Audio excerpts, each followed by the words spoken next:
আবারও শিক্ষাবিজ্ঞান থেকে তোমাদের জন্য নতুন একটা ভিডিও নিয়ে চলে এসেছি। এই ভিডিওটি কোঠারি কমিশন থেকে হবে এবং এটি একটি অপর বড় প্রশ্ন। এখানে কোঠারি কমিশন থেকে দুটি বড় প্রশ্নের উত্তর নিয়ে আলোচনা করা হবে। দেখে নাও। প্রশ্নটি হলো, কারিগরি শিক্ষা কাকে বলে? বৃত্তিমুখী শিক্ষা ও কারিগরি শিক্ষার মধ্যে সম্পর্ক নির্ণয় করো। এটির নাম্বার হচ্ছে 2+6=8। উত্তরটা দেখো, যে শিক্ষার দ্বারা শিক্ষার্থীকে শিল্প, বাণিজ্য, কৃষি ও কলকারখানার যন্ত্রপাতি ব্যবহারের জন্য বৈজ্ঞানিক প্রশিক্ষণ দেওয়া হয়, সেই শিক্ষাকে বলে কারিগরি শিক্ষা। যেমন কৃষি বা কলকারখানায় যন্ত্র সামগ্রী পরিচালনা দক্ষতা অর্জন করা। অথবা যে বিশেষ শিক্ষা শিক্ষার্থীকে বিশেষ কোনো বৃত্তি বা জ্ঞান বা দক্ষতা অর্জনে সাহায্য করে, যেমন জুনিয়র টেকনিক্যাল স্কুল। এরপর বৃত্তিমুখী ও কারিগরি শিক্ষার মধ্যে যে সম্পর্ক রয়েছে সেটি দেখে নাও। বৃত্তিমুখী ও কারিগরি শিক্ষার মধ্যে সম্পর্ক এভাবে কিন্তু তোমরা লিখে নিবে। দেখো, 1 নম্বরে যে পয়েন্টটি রয়েছে সেটি হলো শিক্ষার লক্ষ্য। ওই শিক্ষার লক্ষ্য হলো ব্যক্তিকে স্বাবলম্বী করে তোলা এবং ব্যক্তিকে দক্ষতা অর্জনে সাহায্য করা, যাতে তারা ভবিষ্যৎ জীবনে উন্নতি লাভ করে। এরপর 2 নম্বর যে পয়েন্টটি রয়েছে সেটি হলো পাঠ্যক্রম। উভয় শিক্ষার পাঠ্যক্রম হবে পৃথক পৃথক। প্রত্যেকটি বৃত্তি অনুযায়ী পাঠ্যক্রম আলাদা আলাদা হবে। এরপর আছে 3 নম্বর পয়েন্ট, সেটি হলো দক্ষতা অর্জন। উভয় প্রকার শিক্ষায় সমাজকে সুদক্ষ কর্মী সরবরাহ করে। 4 নম্বর পয়েন্টটি রয়েছে চাহিদা নির্ভর। উভয় ধরনের শিক্ষায় ব্যক্তির চাহিদা কেন্দ্রিক। 5 নম্বরে ব্যবহারিক জ্ঞান। উভয় প্রকার শিক্ষায় ব্যক্তিকে ব্যবহারিক দক্ষতা অর্জনে সহায়তা করে। 5 নম্বর যে পয়েন্টটি রয়েছে সেটি হলো জাতীয় উন্নয়নমুখী। উভয় প্রকার শিক্ষায় জাতীয় উন্নয়নে সহায়তা করে।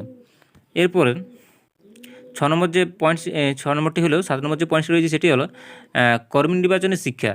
শিক্ষার্থী মেধা অনুযায়ী উভয় প্রকার শিক্ষা থেকে তার উপযুক্ত কর্ম নির্বাচন করতে পারে।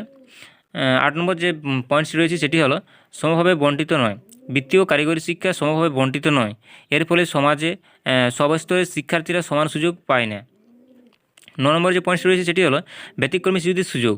বৃত্তিমূলক শিক্ষার মাধ্যমে শিশুরা উৎপাদনমূলক কাজ করতে দেখে, যা তাদের স্বনির্ভরতার সুযোগ এনে দেয়। কিছু কিছু কারিগরি শিক্ষামূলক কোর্স ব্যতিক্রমী শিক্ষার্থীদের জন্য সুফলদায়ক হয়। 10 নম্বর যে পয়েন্টটি রয়েছে সেটি হলো প্রয়োগমূলক। উভয় প্রকার শিক্ষা ব্যবহারিক জ্ঞান অর্জনে সাহায্য করে এবং কাজে সুযোগ সৃষ্টি করে। 11 নম্বর যে পয়েন্টটি রয়েছে সেটি হলো আর্থিক উন্নতি। উভয় শিক্ষায় ভবিষ্যৎ কাজে সুযোগ সৃষ্টি করে, অর্থনৈতিক সচ্ছলতা আনে। এরপর 12 নম্বর একটা পয়েন্ট রয়েছে সেটি হলো জাতীয় সম্পদের সুষ্ঠু বণ্টন। এগুলি কিন্তু সবই সম্পর্ক।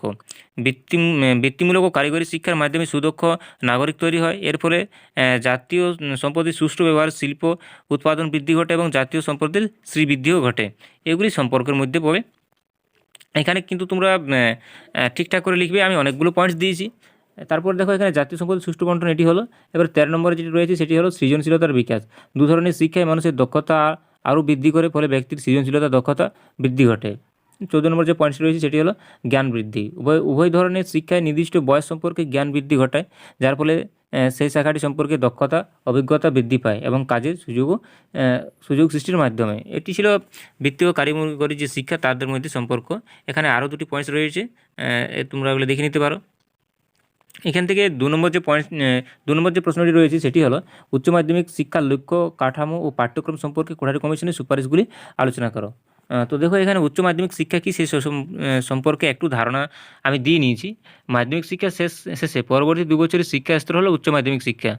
2 বছরের উচ্চ মাধ্যমিক স্তরে অন্তর্ভুক্ত থাকবে একাদশ ও দ্বাদশ শ্রেণী। উচ্চ মাধ্যমিক শিক্ষায় মূর্ত ধারণা এবং বিমূর্ত ধারণা বাস্তবমুখী হয় বলে আত্মপ্রত্যয়, বিস্তক চিন্তন ক্ষমতা, মূল্যবোধ এবং সত্তা এবং আত্মতুষ্টি প্রভৃতি বৃদ্ধি পায়। কমিশনে বলা হয়, এই স্তরের শিক্ষা পরিচালনার দায়িত্ব থাকবে উচ্চ মাধ্যমিক শিক্ষা সংসদ নামে স্বতন্ত্র সংস্থার উপর। এরপর উচ্চ মাধ্যমিক শিক্ষার লক্ষ্যগুলি দেখে নাও। 1 নম্বর যে পয়েন্ট রয়েছে সেটি হলো উৎপাদনশীলতা বৃদ্ধি। কমিশনের মধ্যে এই স্তরের শিক্ষার লক্ষ্য হবে জাতীয় উৎপাদন বাড়ানো। তাই তাত্ত্বিক ও ব্যবহারিক উভয় প্রকৃত শিক্ষা দিতে হবে। এর জন্য শিক্ষাকে বৃত্তিমুখী করার উপর গুরুত্ব দিতে হবে। এরপর 2 নম্বর যে পয়েন্ট রয়েছে সেটি হলো গণতান্ত্রিক নাগরিকতার বিকাশ। উচ্চ মাধ্যমিক শিক্ষায় শিক্ষার্থীর বয়স 18 বছর হয়।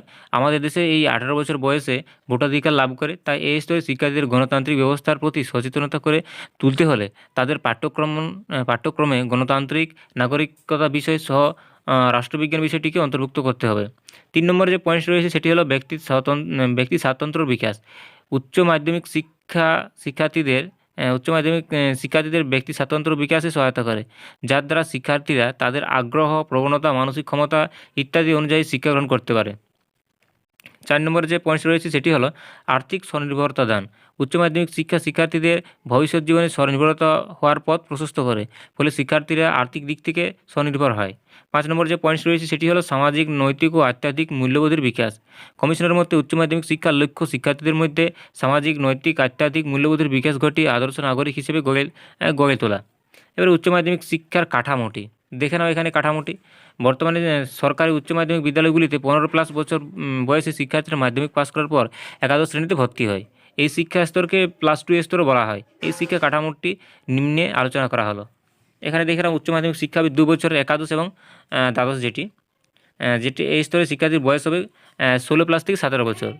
উচ্চ মাধ্যমিক শিক্ষার পাঠ্যক্রম দেখো, পাঠ্যক্রমের মধ্যে কী কী থাকবে।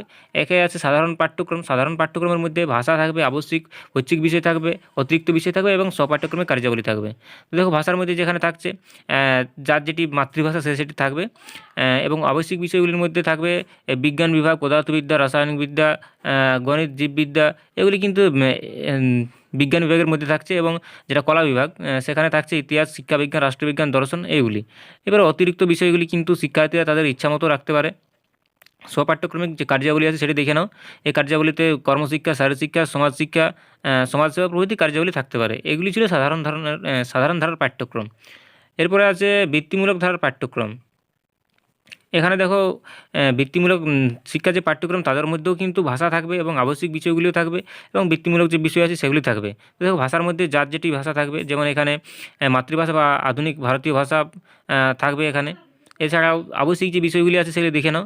এখানে পরীক্ষাগার নির্ভর বিষয়গুলি হলো পদার্থবিদ্যা, মানে যেগুলি আমাদের বিজ্ঞানের বিষয় সেগুলি পদার্থবিদ্যা, রসায়নবিদ্যা এইসবগুলি থাকবে, এবং যেগুলি কলা বিভাগের মধ্যে থাকবে সেগুলি ইতিহাস, ভূগোল, অর্থনীতি, তর্কবিদ্যা, মনোবিদ্যা, সমাজবিদ্যা এই সমস্তগুলি থাকবে। আর বৃত্তিমূলক যে বিষয়গুলি রয়েছে শারীরশিক্ষা, কর্মশিক্ষা এইসবগুলি থাকবে। এই ভিডিওটি এই পর্যন্তই। যদি ভিডিওটি তোমাদের ভালো লেগে থাকে তাহলে প্রত্যেকটি করে লাইক করো, এবং চ্যানেল নতুন হয়ে থাকলে চ্যানেলটি সাবস্ক্রাইব করে পাশে থাকো এই ধরনের ভিডিও পাওয়ার জন্য।